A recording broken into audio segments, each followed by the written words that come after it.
I never thought I'd be 72 years old, sitting in my living room at 2 in the morning, watching a hidden camera feed on my iPad while my heart hammered in my chest like I was 20 again. But there I was, and what I saw on that screen made my blood run cold, then hot, then cold again. Let me back up, because this story doesn't start at 2 a.m. It starts 3 months earlier, when my daughter Shanice and her husband Dwayne moved into my house in Atlanta with my 10-year-old grandson, Kamari. "Just temporary, Mama," Shanice had said, her designer purse hanging off her arm like she hadn't just asked to move into my paid-off 4-bedroom home rent-free. "Dwayne's between jobs, and we need to save up." Between jobs. That was a nice way of saying he'd been fired from his sales position for the 3rd time in 2 years. But Kamari was my baby's baby, my heart walking around outside my body, so I said yes. I always said yes when it came to that boy. They moved in on a Saturday. By Sunday afternoon, Shanice was complaining about having to clean. By Monday, she'd hired a maid. A maid? I asked, watching this young woman, couldn't have been more than 25, walk through my front door with cleaning supplies. "Baby, I've been cleaning this house by myself for 30 years.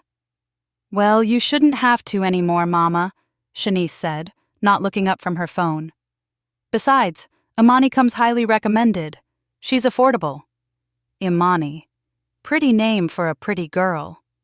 She was slim and soft-spoken, with her hair pulled back in a neat bun, and eyes that looked like they'd seen more than her years should have allowed. She shook my hand with both of hers. Firm but gentle. "Mrs. Gladys," she said, "I promise I'll take good care of your home." And she did. For the first month, Imani was a blessing. She'd show up at 8 in the morning, clean the whole house top to bottom, prep dinner, and be gone by 4. She never asked for nothing extra, never complained, and always had a kind word. She was especially sweet with Kamari, always asking him about school, making sure he had snacks when he got home. I noticed things, though. Things a grandmother notices. Like how Kamari would come home from school and head straight to his room, not to the kitchen like most growing boys. How he'd gotten thinner, his little face looking gaunt in a way that made my chest tight. How he'd flinch sometimes when Dwayne raised his voice. How Shanice and Dwayne were always gone. "Where y'all going now?" I asked one Thursday evening as they got dressed up, Shanice in a tight dress that cost more than my monthly grocery bill, Dwayne in cologne you could smell from 3 rooms away. "Out with friends, Mama. We need adult time." Shanice kissed my cheek, leaving a lipstick mark I'd have to scrub off later. "Kamari's already eaten. He'll be fine." I walked to Kamari's room after they left. He was sitting on his bed, hunched over a notebook, trying to do homework in the dim light of his small desk lamp. "Baby, why don't you come do that in the kitchen? Better light out there, and I'm making some peach cobbler." His face lit up. Actually lit up, like I'd offered him the world. "Really, Grandma?" That's when I knew something was wrong. A 10-year-old boy shouldn't look that excited about basic attention and dessert. That should be normal. Expected. I started paying closer attention after that. Shanice and Dwayne were gone almost every night. Networking, they called it. Building Dwayne's business connections. But I could smell the casino cigarette smoke on their clothes, see the cocktail stains. And every time they came home, they were either arguing about money or too quiet, which meant they'd lost money. Kamari started eating dinner with me every night. I'd ask about school, and he'd tell me a little, but mostly he was quiet, withdrawn, not like the bright, chattering boy he'd been just months before. Then Imani started staying later. At first, it was just an extra hour here and there. "Let me finish these windows, Mrs. Gladys." Or, "I want to make sure this bathroom's really clean." I didn't mind. She did beautiful work, and Lord knows Shanice wasn't lifting a finger. But then I noticed she'd be there when I went to bed at 10. "Still cleaning," she'd say. "Still organizing." One night, about 2 months after they'd moved in, I got up to get some water. It was past midnight. The house was dark except for a faint light coming from under Kamari's door. I walked quietly down the hall, my old knees creaking despite my best efforts. I was about to knock when I heard voices, Kamari's, young and uncertain, and Imani's, soft and soothing. But what if I get it wrong? That was my grandson, and he sounded close to tears. You won't get it wrong, baby. Look, see? You carry the one here, then multiply. You're so smart, Kamari. You just need someone to help you see it. I stood there, frozen. Imani was in my grandson's room, at midnight, teaching him math. Before we continue, please drop a comment if you've ever experienced something like this. We'd love to hear your story, and subscribe to the channel to help us grow. I should have knocked then, should have asked what was going on. But something stopped me. Maybe it was the gentleness in Imani's voice. Maybe it was the relief in Kamari's responses. Or maybe it was the sick feeling in my stomach telling me that if I opened that door, I'd have to confront something I wasn't ready to face about my own daughter. So I went back to bed. But I didn't sleep. The next morning, I mentioned it to Shanice, casual-like, over coffee. I heard voices in Kamari's room late last night. She barely looked up from her phone. Probably had his TV on. That boy never wants to go to sleep. Sounded like two voices. Now she looked at me, irritation flashing across her face. Mama, you're hearing things. You need to get your hearing checked. But I wasn't hearing things, and it kept happening. Night after night, I'd hear that soft murmur of conversation from Kamari's room, long after everyone should have been asleep. I started staying awake, listening. Sometimes I'd hear the sound of pages turning. Sometimes soft crying, Kamari's, followed by soothing sounds, Imani's. Sometimes just whispers I couldn't make out. My mind went to dark places. Places any grandmother's mind would go when a young woman is sneaking into a little boy's room at night. I didn't want to think those thoughts. Didn't want to believe anything sinister was happening under my own roof, but I had to know. That's when I called my nephew Jerome. He works in security, installing cameras for businesses all over Atlanta. Auntie Gladys, you sure about this? He asked when I told him what I needed. This is some serious stuff. If something bad is happening, that's why I need to know, baby. I need to see what's happening with my own eyes so I can protect my grandbaby. He installed the camera in Kamari's room that Saturday while everyone was out. Tiny thing, hidden in the smoke detector, with a feed that went straight to my iPad.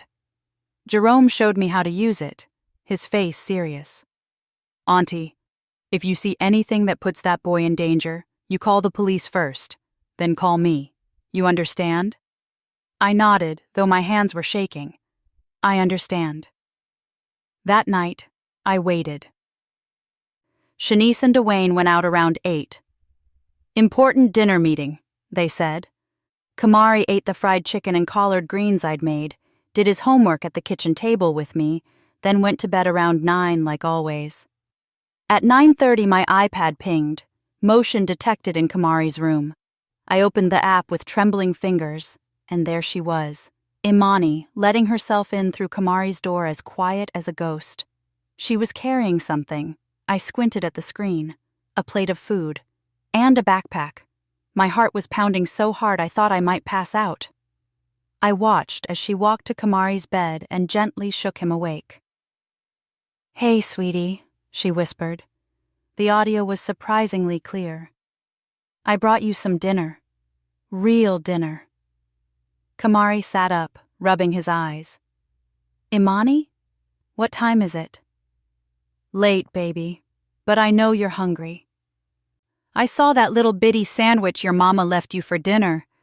That ain't enough for a growing boy. I watched, stunned, as Imani sat on the edge of his bed and uncovered the plate.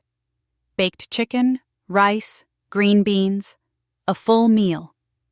Kamari took the plate and started eating like he was starving. Because he was starving. My daughter was starving her own child, and I'd been too blind to see it. Did you finish your homework? Imani asked, pulling books out of her backpack. Most of it, Kamari said between bites. But I don't understand the long division. It's too hard. Nothing's too hard for you, baby. We'll work on it together after you eat. I sat there in my darkened living room, tears streaming down my face. As I watched this young woman, this maid my daughter barely paid, feeding my grandson and helping him with homework at 10 p.m. because his own parents couldn't be bothered. But that wasn't even the worst of it. I kept watching, wiping my eyes, as Imani and Kamari worked through his math homework. She was patient, kind, explaining things 3 and 4 different ways until he understood. When they finished, she pulled out a book, looked like Percy Jackson, and read to him for a while, her voice soft and melodic. Around 11:30, she closed the book. "All right, sweetie. You need to get some sleep." "Imani?" Kamari's voice was small. "Why don't my parents love me anymore?" My hand flew to my mouth to stifle a sob. "Oh, baby," Imani pulled him into a hug. "They love you. They're just lost right now." "Adults get lost sometimes. Did your parents get lost too?" There was a pause. "Yeah, baby, they did. That's why I understand. That's why I'm here." They talked for a few more minutes, Imani tucking him in, making sure he was comfortable. Then she stood to leave. But she didn't leave. Instead, she stood there, staring at Kamari's closed door, and pulled out her phone. She was texting someone, her face illuminated by the blue glow. I couldn't see what she was typing, but I could see her expression. It was hard, determined. She put the phone away and walked to Kamari's closet. My heart started racing again. What was she doing? Imani opened the closet door and reached up to the top shelf, moving some boxes around. That's when I saw it. She pulled down a bag, a big Nike duffel bag that I'd never seen before. And when she opened it, even on the grainy camera feed, I could see what was inside. Cash. Stacks and stacks of cash. And what looked like jewelry. Expensive jewelry. Imani took out her phone again and started taking pictures of the bag's contents, her hands quick and efficient. Then she carefully put everything back, arranging the boxes exactly as they'd been. She stood there for a moment, her back to the camera, her shoulders rising and falling with deep breaths. Then she whispered something I could barely hear. "Soon, baby. Soon you'll be safe." She left the room as quietly as she'd entered. I sat there, staring at my iPad screen, my mind reeling. A hidden bag of cash and jewelry in my grandson's closet. Imani sneaking in at night, not to hurt him, but to feed him, teach him, comfort him. Taking pictures of evidence. Evidence of what? My hands were still shaking as I heard the front door open. Shanice and Dwayne, home from their dinner meeting. I could hear them stumbling a little, laughing too loud. Drunk. I looked back at my iPad, at the empty feed of Kamari's room, at my grandson, sleeping peacefully now, his little belly full for the first time in God knows how long, not knowing that his parents were hiding something in his closet. Not knowing that the maid was documenting it. Not knowing that his grandmother had just discovered that everything was worse than she'd ever imagined. And I still didn't know the half of it. I didn't sleep that night. Couldn't. Every time I closed my eyes, I saw that duffel bag full of cash and jewelry. Saw Imani's face as she photographed it.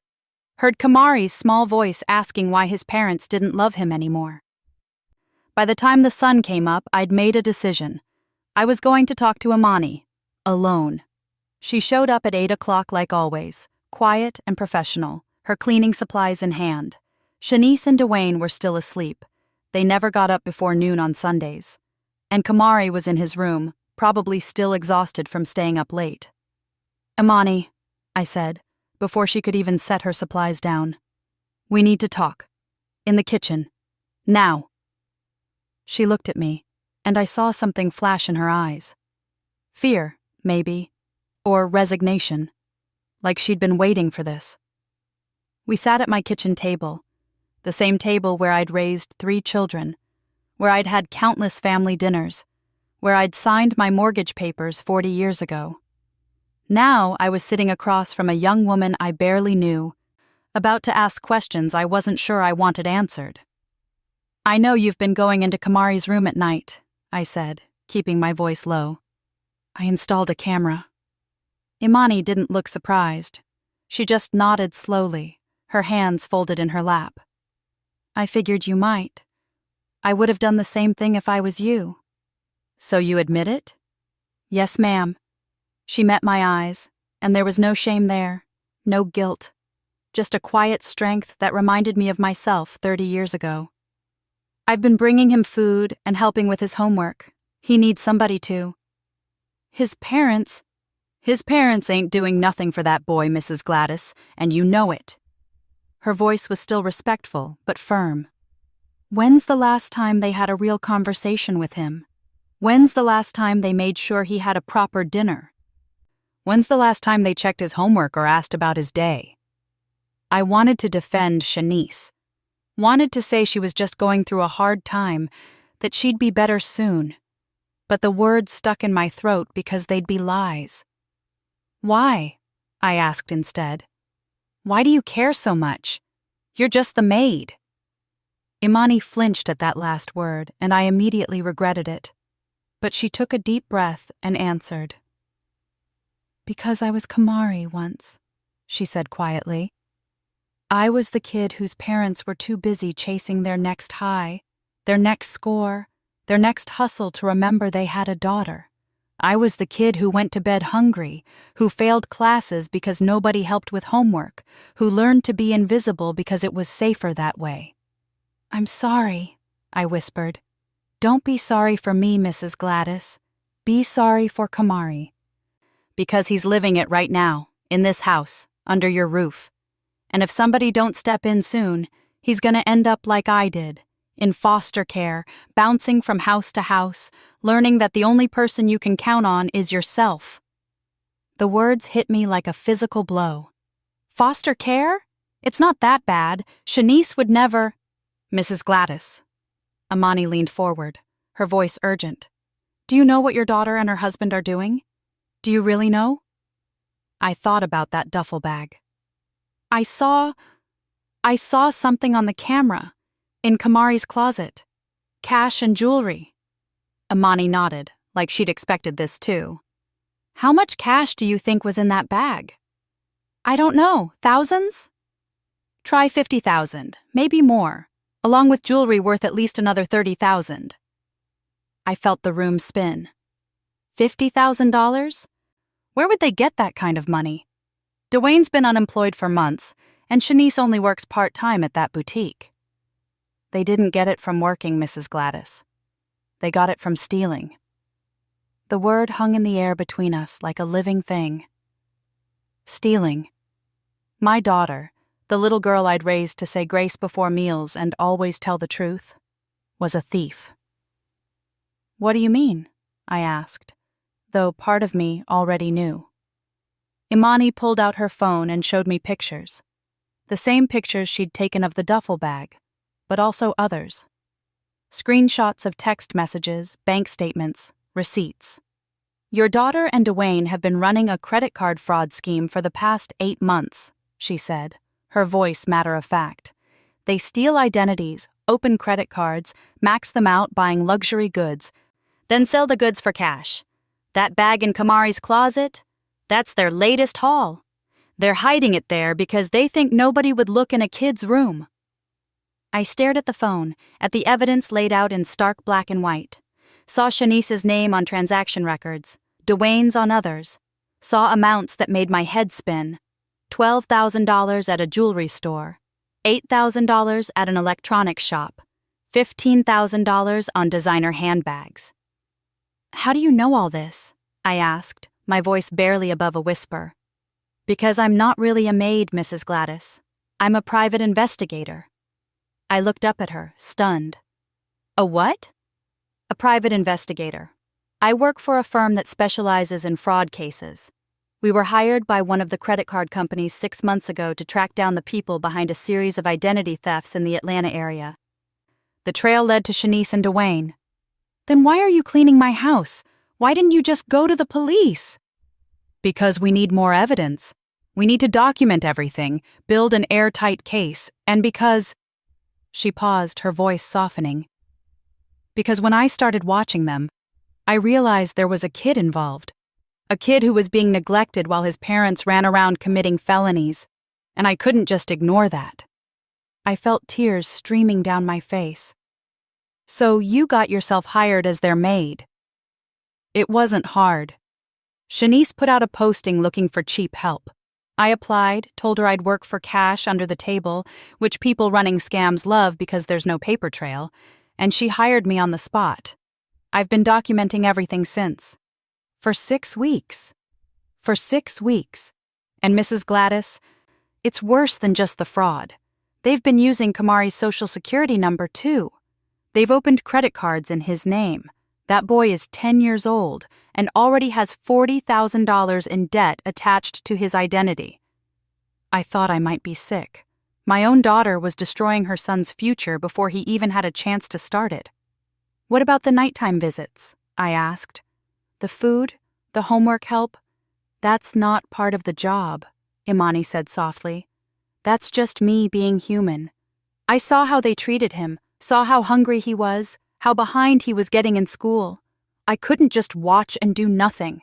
My boss doesn't even know I've been doing it." We sat in silence for a moment, the weight of it all pressing down on me like a physical force. My daughter was a criminal. My grandson was a victim.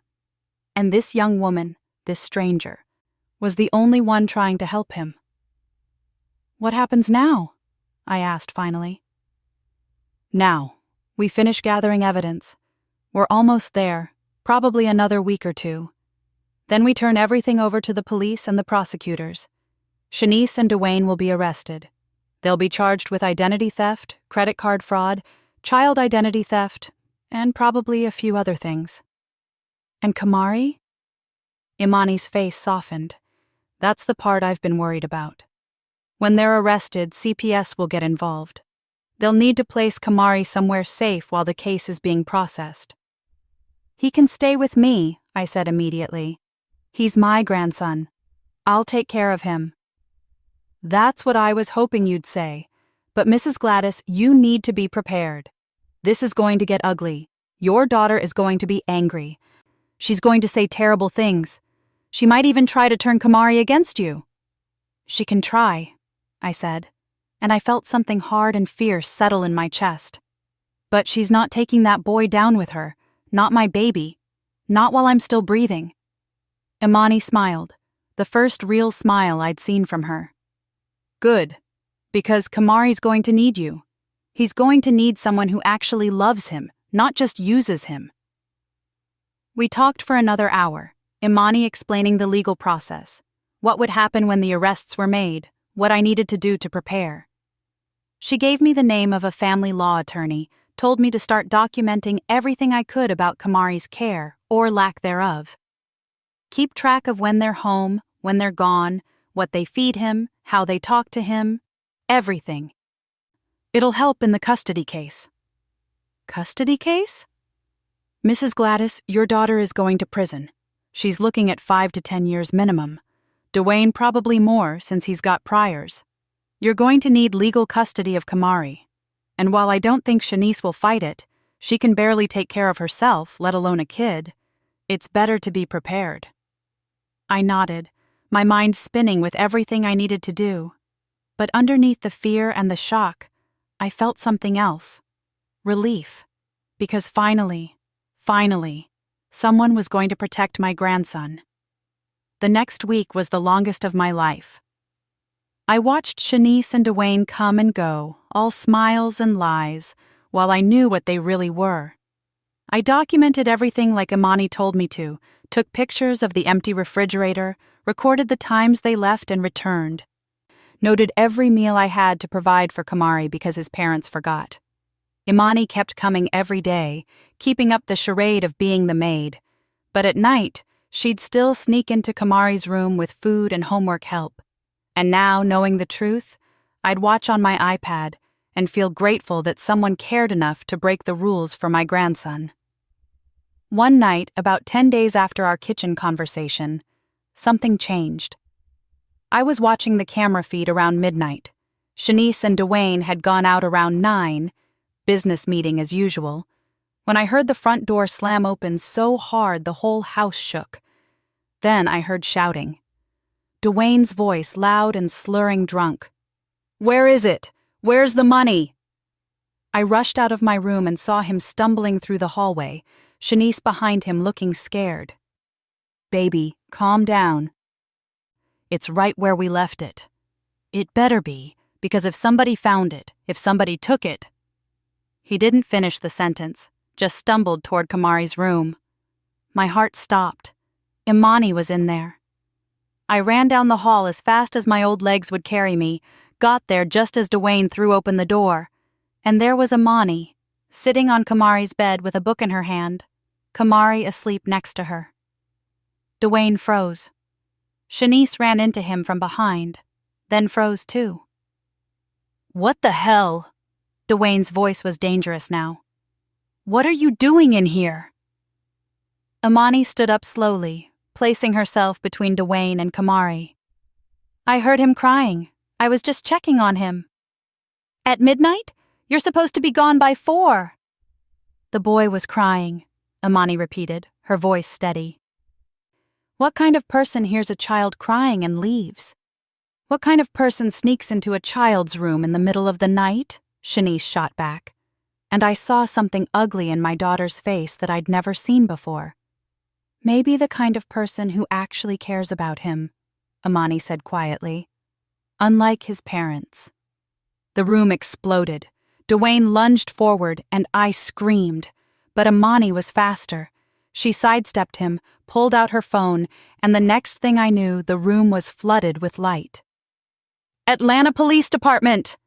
The voice came from behind me, and I turned to see 2 uniformed officers running up the stairs, followed by 3 more people in suits. "Nobody move!" It happened so fast I could barely process it. Dwayne tried to run and was tackled by an officer. Shanice started screaming, then crying, then screaming again. Kamari woke up terrified, and I ran to him, pulled him into my arms while chaos erupted around us. One of the officers was reading Shanice her rights. Another was handcuffing Dwayne, who was cursing and spitting. A woman in a suit went straight to the closet, pulled down the duffel bag, and started photographing the contents. "Mrs. Richardson?" One of the suited men approached me. "I'm Detective Morrison.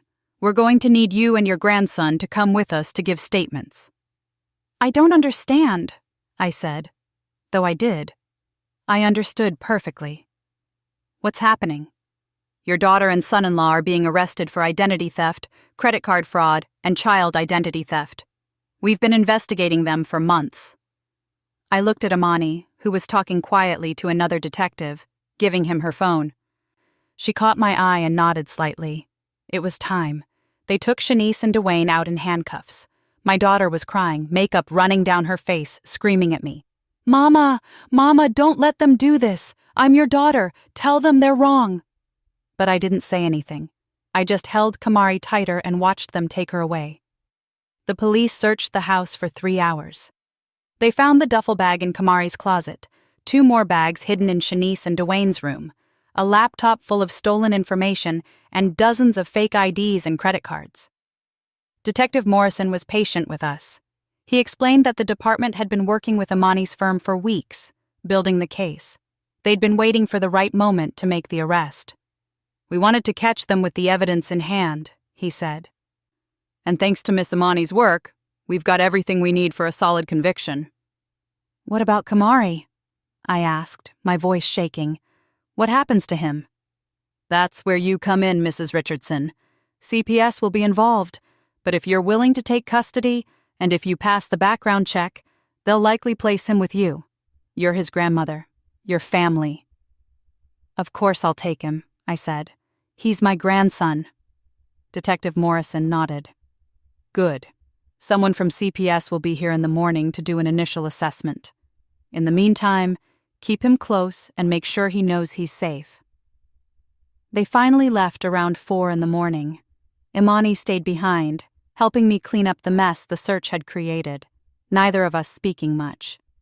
Kamari had fallen asleep on the couch, exhausted from all the commotion. "Thank you," I finally said, "for everything, for caring about him when nobody else did." "You cared," Imani said softly. "You just didn't know how bad it was." "I should have known. I should have seen it sooner." "Mrs. Gladys, you saw it soon enough. That's what matters." She picked up her bag, preparing to leave. "I'll be back tomorrow. Not as a maid anymore, but I'll be back. I need to make sure Kamari's okay."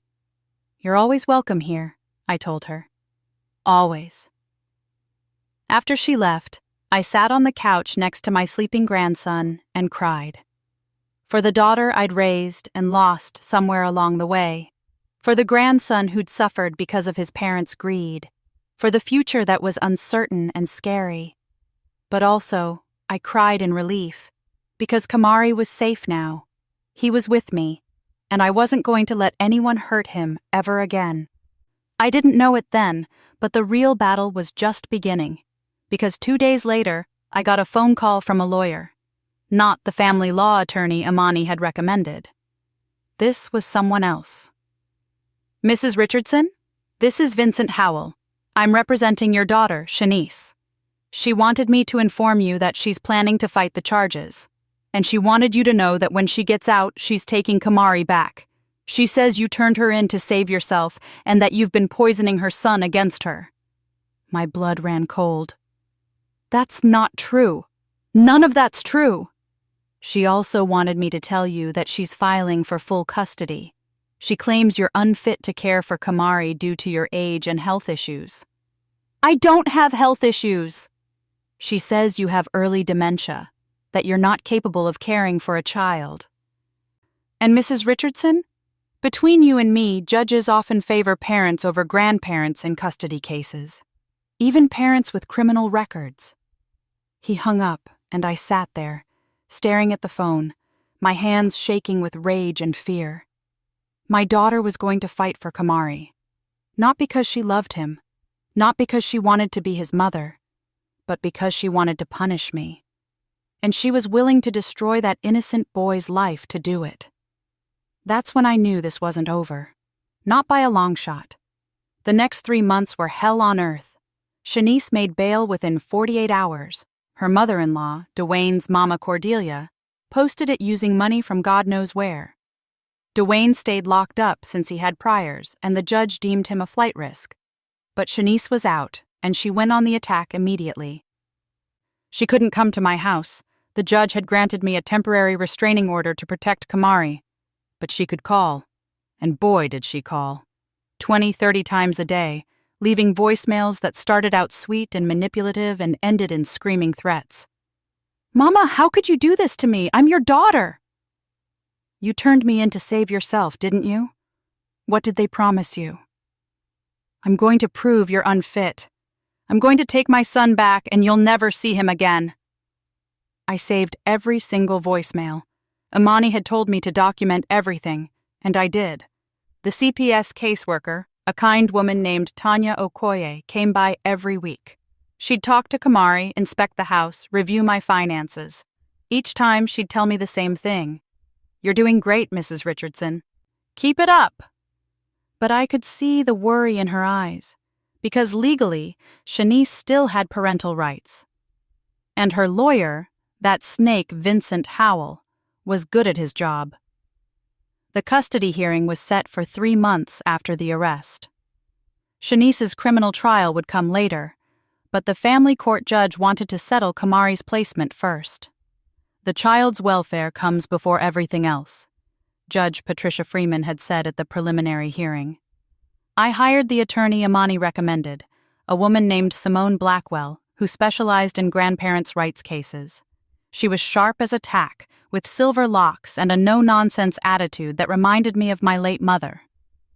"Mrs. Richardson," she said at our first meeting, "I'm going to be straight with you. This is going to be difficult. Shanice has a good lawyer who's going to argue that her criminal charges are separate from her ability to parent. He's going to paint her as a loving mother who made some financial mistakes but never hurt her child." "But she did hurt him," I protested. She neglected him, starved him, stole his identity. I know, and we're going to prove all of that. But you need to be prepared for her to lie, to manipulate, to cry on the stand and tell the judge how much she loves her son and how you poisoned him against her. She's going to say I have dementia. Let her try, Simone said with a slight smile. We'll have you evaluated by 3 separate doctors. We'll show cognitive tests, medical records, testimony from people who know you. By the time we're done, the judge will see that claim for what it is, a desperate lie. Over the next 3 months, we built our case. Simone interviewed everyone, neighbors who'd seen Shanice and Dwayne's neglect, teachers who'd noticed Kamari's decline, the pediatrician who'd documented his weight loss. She got statements from members of my church who testified to my sound mind and my dedication to Kamari. She even got the police reports showing every time they'd had to respond to disturbances at my house when Shanice and Dwayne were drunk and fighting. And she deposed Imani, whose testimony was devastating. She laid out everything: the nights of neglect, the empty refrigerator, the times Kamari had come to school in dirty clothes or without lunch, the stolen identity, the credit card fraud, the way they'd hidden evidence in their son's bedroom without a second thought. That child was a prop to them, Imani said in her deposition. A tool. They used his social security number like it was just another credit card. They didn't see him as a person. They saw him as a resource to exploit. But Shanice's lawyer had his own strategy. 2 weeks before the hearing, he filed a motion claiming I had alienated Kamari from his mother. He submitted a psychological evaluation, paid for by Cordelia, of course, claiming that Kamari had been coached to say negative things about Shanice. She's saying you brainwashed him, Simone told me after reading the filing. She's claiming that before they were arrested, Kamari loved his mother and everything was fine. That you're the one who turned him against her. That's insane. It's a common tactic. But here's the thing. Kamari's old enough to testify. Judge Freeman will want to hear from him directly. My heart sank. He's just a baby. He shouldn't have to go through that. I know.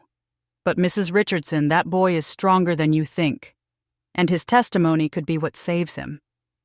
The night before the hearing, I couldn't sleep.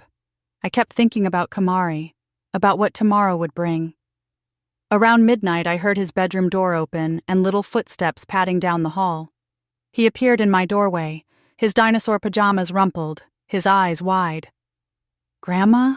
I can't sleep. Come here, baby. I patted the bed next to me, and he climbed up, curling against my side like he used to when he was smaller. Are they going to make me go back? He asked quietly. To Mom and Dwayne? Not if I have anything to say about it. But what if the judge says I have to? What if... His voice cracked, and I felt his little body start to shake.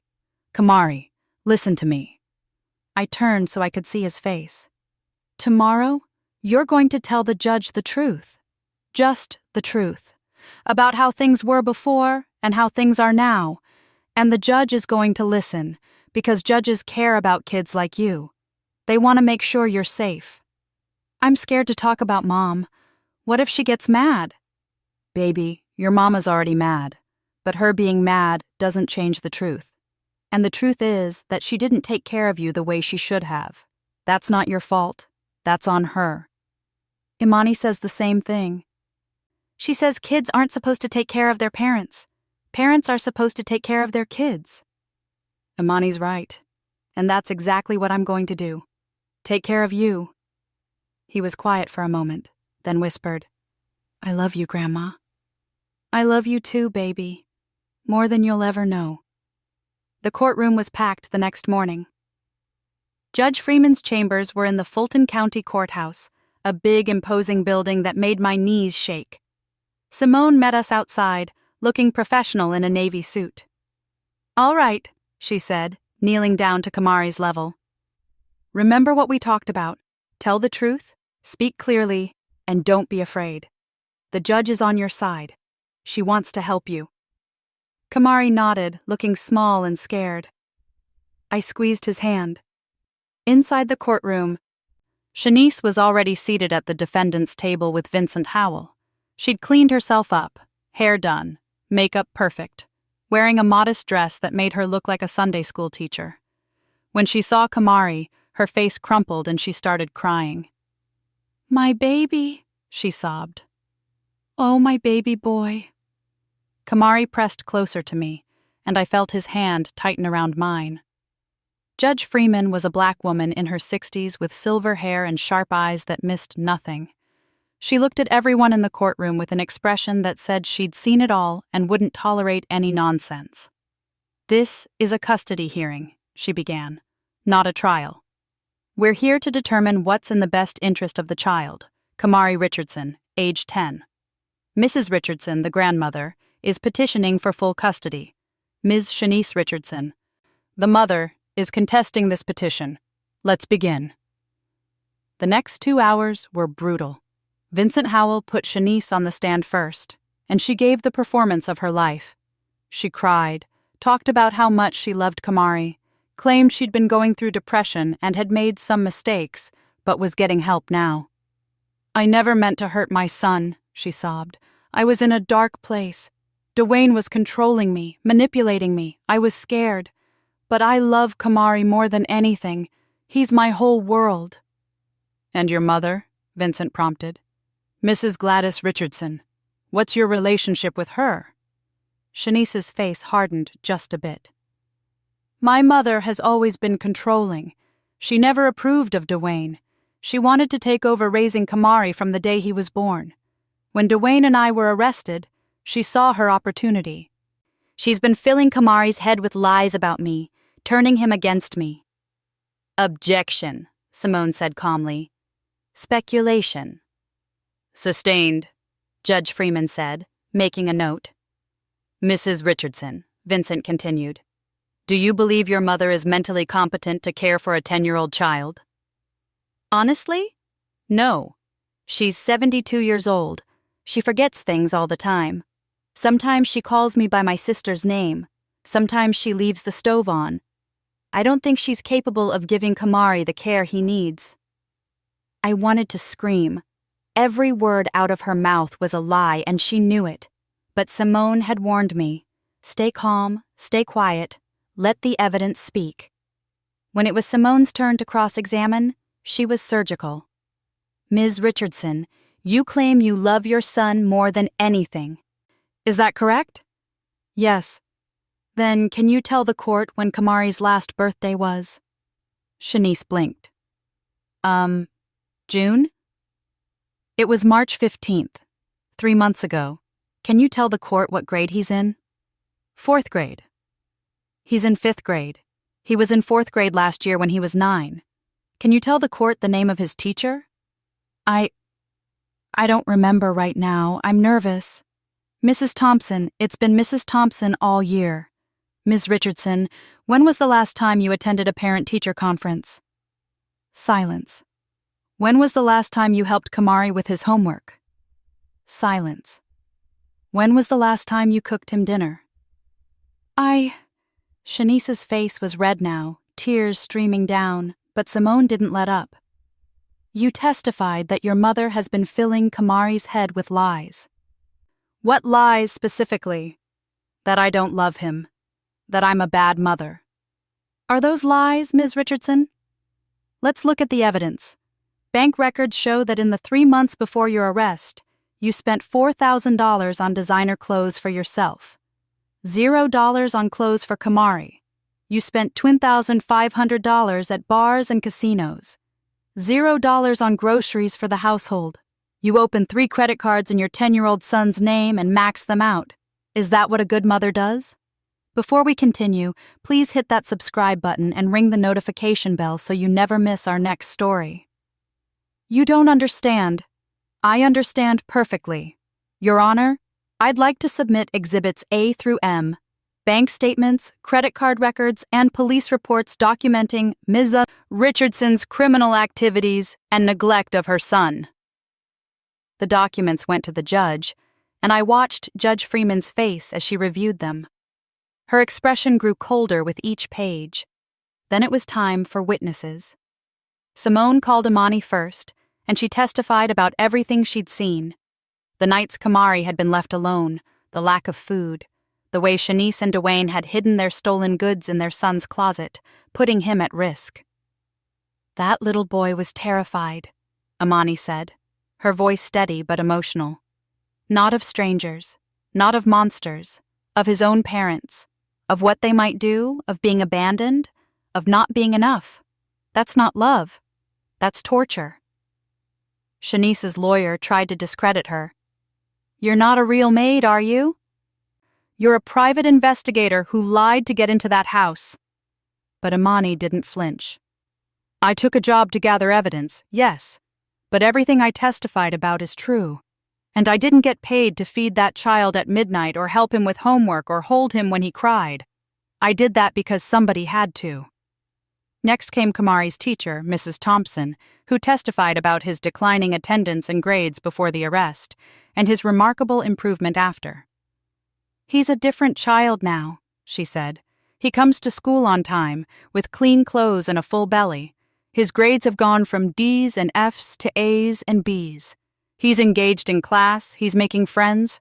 Whatever Mrs. Richardson is doing, it's working." Then came my pastor, Reverend Tyrell Washington, who testified about my involvement in the church and my sound mind. "Sister Gladys is one of the sharpest people I know," he said. "She runs our community food program, manages a budget of $50,000 a year, coordinates volunteers. If she had dementia, I guarantee you we'd notice." Finally, Simone called me to the stand. I was terrified, but I told the truth. About watching Kamari decline under his parents' care. About the camera. About finding out the extent of their crimes. About the decision I made to protect my grandson no matter what. "Mrs. Richardson," Simone asked, "do you love your daughter?" "Of course I do," I said, my voice breaking. "She's my child. But loving her doesn't mean I can stand by and watch her destroy her son. Sometimes love means saying no. Sometimes it means drawing a line and saying, this far and no further." "What do you want for Kamari?" "I want him to have a childhood. A real childhood, where he doesn't have to worry about whether his parents will come home or whether there's food in the fridge. I want him to feel safe and loved and valued. I want him to know that he matters, not because of what he can provide, but because of who he is." When Vincent Howell tried to cross-examine me, asking about my age and my health, I was ready. "Mr. Howell, I'm 72 years old, not 90. I walk 3 miles every morning. I cook, clean, manage my finances, volunteer at church, and take care of my grandson. I've raised 3 children of my own. I think I can handle one 10-year-old boy." "But what about when you're 80? Kamari will only be 18. "If I make it to 80, I'll be blessed. And if something happens to me before then, I've already set up a trust and named guardians in my will. My grandson will be taken care of no matter what. Can your client say the same?" Judge Freeman actually smiled a little at that. Then came the moment I'd been dreading. Judge Freeman called Kamari to the stand. He walked up there looking so small in his button-up shirt and slacks, his hand shaking as he put it on the Bible to swear in. Shanice was crying again, reaching out toward him, but he didn't look at her. Judge Freeman leaned forward, her voice gentle. "Kamari, I know this is scary, but I need to ask you some questions, okay? Just tell me the truth. That's all I need." "Yes, ma'am." "Do you know why we're here today?" "To decide if I live with Grandma or with my mom." "That's right. Kamari, I want you to tell me, where do you feel safe?" His answer was immediate. "With Grandma." "Why?" "Because—" He took a deep breath, and I could see him gathering courage. "Because Grandma makes sure I eat. She helps me with homework. She asks me about school. She tucks me in at night and tells me stories. She makes me feel like I matter." "And with your mother?" Kamari's eyes filled with tears. "With my mom, I felt invisible, like I was just there, in the way. She and Dwayne were always leaving, always busy. I'd get home from school and the house would be empty. I'd be hungry, but there wouldn't be food. I'd need help with homework, but nobody was there to help. Sometimes I'd hear them arguing about money, about me, about how I was expensive, how I was a burden. Shanice was sobbing now, but Kamari kept going, his voice getting stronger. Imani told me that kids aren't supposed to feel like burdens, that parents are supposed to want to take care of their kids. And when I lived with Mom and Dwayne, I felt like a burden every single day. But with Grandma, I feel loved. Kamari, Judge Freeman said gently, if I let you go back to live with your mother, how would that make you feel? He looked directly at me, then at the judge. Scared. Really, really scared. Thank you, Kamari. You've been very brave. Vincent Howell started to stand up for cross-examination, but Judge Freeman held up her hand. I don't think that will be necessary, Counselor. This child has been through enough. We recessed for lunch, and I held Kamari in the hallway while he cried. I'm sorry, Grandma. I didn't want to say those things about Mom, but they were true. They were all true. You did perfect, baby. So perfect. When we reconvened, Judge Freeman didn't waste time. I've reviewed all the evidence, heard all the testimony, and spoken with the child. This is one of the clearer cases I've seen in my 20 years on the bench. Ms. Richardson, you failed your son in every way a parent can fail a child. You neglected him, you stole his identity, you put him in danger, and you prioritized your criminal activities over his basic needs. The fact that you're attempting to regain custody tells me you haven't learned anything. You're not fighting for him because you love him. You're fighting because you want to punish your mother. Shanice started to protest, but Judge Freeman cut her off. Mrs. Gladys Richardson, on the other hand, has demonstrated exactly what a caregiver should be. She's stable, loving, competent, and most importantly, she puts Kamari's needs first. The child's testimony alone would be enough to make my decision, but combined with everything else, it's not even close. She picked up her gavel. I'm granting full legal custody of Kamari Richardson to Gladys Richardson, effective immediately. Ms. Shanice Richardson, your parental rights are suspended pending the outcome of your criminal trial. If you're convicted, we'll revisit the question of permanent termination. Until then, you may have supervised visitation once a month, at the discretion of Mrs. Richardson and Kamari. The gavel came down with a crack that sounded like freedom. Kamari threw his arms around me and I held him while Shanice screamed and Vincent Howell tried to calm her down. Judge Freeman banged her gavel again. Ms. Richardson, control yourself or I'll hold you in contempt. This hearing is adjourned. In the hallway, Imani was waiting with tears in her eyes. She hugged both of us, and Kamari held on to her just as tight as he held on to me. We did it, she whispered. We actually did it. 6 months later, Shanice and Dwayne went to trial. The evidence was overwhelming. They were both convicted on multiple counts of identity theft, credit card fraud, and fraud against a minor. Dwayne got 12 years. Shanice got 8, with a recommendation that her parental rights be permanently terminated. She didn't fight it. By then, I think she'd finally realized that she'd lost more than her freedom. She'd lost her son's trust, his love, his respect, and no amount of manipulation could get those back. Kamari is 12 now, thriving in ways I never imagined. He's on the honor roll, plays basketball, and has friends who come over for sleepovers. He still has nightmares sometimes, still worries that things are too good to last. But every day, he gets a little stronger, a little more sure that he's loved. Imani is still in our lives. She's like the cool aunt who takes Kamari to movies and helps him with science projects. She's teaching him about standing up for what's right, about being brave even when you're scared. And me? I'm doing just fine. My knees hurt a little more than they used to, and I get tired easier. But I wake up every morning to the sound of my grandson making breakfast. He insists on making me scrambled eggs every Saturday. and I go to bed every night knowing he's safe in the next room. That's all any grandmother could ask for. We heard from Shanice once after the sentencing. A letter, forwarded through her attorney. It was short. "Mama, I'm sorry. Tell Kamari I'm sorry too. Take care of him. Love him better than I did." I don't know if she really means it, or if prison just gave her time to think. But I wrote her back. Told her I forgave her, that Kamari was doing well, that maybe someday when she got out and got herself together, there could be a relationship there. Not the one she'd had before. That was gone forever. But maybe something new. Because at the end of the day, forgiveness isn't about the person who hurt you. It's about freeing yourself from the weight of carrying that anger around. And I had a grandson to raise.